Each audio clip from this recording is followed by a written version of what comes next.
오늘은 쌍꺼풀 얘기를 좀 해볼까 합니다. 성형외과에서 성형수술하면 제일 먼저 떠오르는 게 쌍꺼풀 수술이잖아요.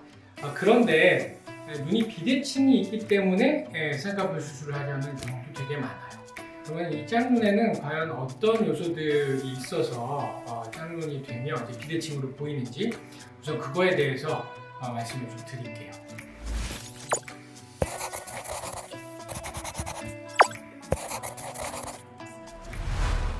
양쪽이 짝눈이 보이는 이유가 두 가지가 있어요. 첫 번째는 눈 떠지는 정도가 다른 거예요. 이쪽 눈은 이만큼 좀 덜 떠지는 거고 이쪽은 잘 떠지는 거죠.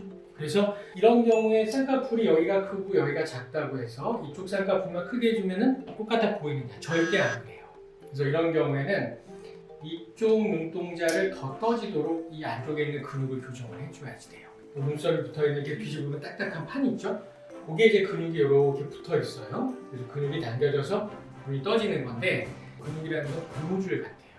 그래서 2mm를 당긴다고 해서 2mm를 올라가는 게 아니고 보통 책에 보면 뭐 한 3배 내지 4배 정도를 교정하라고 그러는데 꼭 그게 맞지도 않아요. 경험이 굉장히 중요해요. 그렇죠. 그래서 이게 수술장에서 맞춰보고 필요에 따라서는 뭐 한 2, 3일 있다 다시 교정을 다시 해주는 경우도 있고 상당히 섬세한 수술이라고 볼 수가 있고요. 그 다음에 이제 두 번째 경우는 진짜 말 그대로 쌍꺼풀의 두께가 다른 거죠. 눈썹의 위치라든지 사진상으로 봤을 때 눈에 있는 지방의 양이라든지 이런 거는 비슷해 보여요.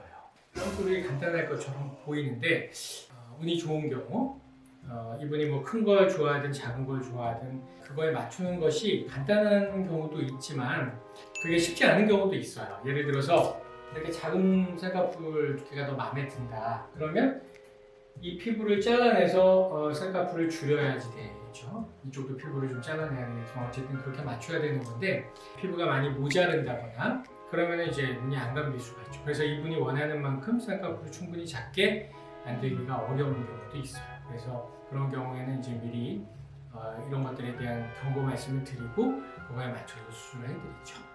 그래서 이제 짝눈이 되는 원인이 그렇게 두 가지가 있고요.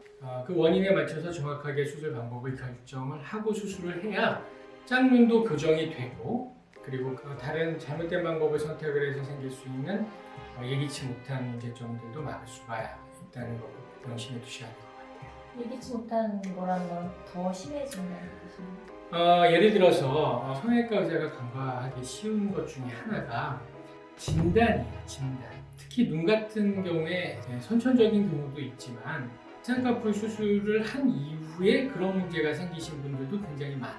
그러니까 수술 부작용 때문에 생기는 거죠. 예를 들어서 뭐 근육을 다쳤다든지 그런 경우에 생기는 비대칭인 경우에는 재수술이 사실은 굉장히 어렵죠. 근육에 대한 수술이 원래 어려운데 근육 근처에 흉터들이 많아서 제대로 해부학적으로 수술을 하면서 그 해부학 구조들을 방리를 해내기가 어렵기 때문에 그런 경우 수술이 굉장히 어려워요.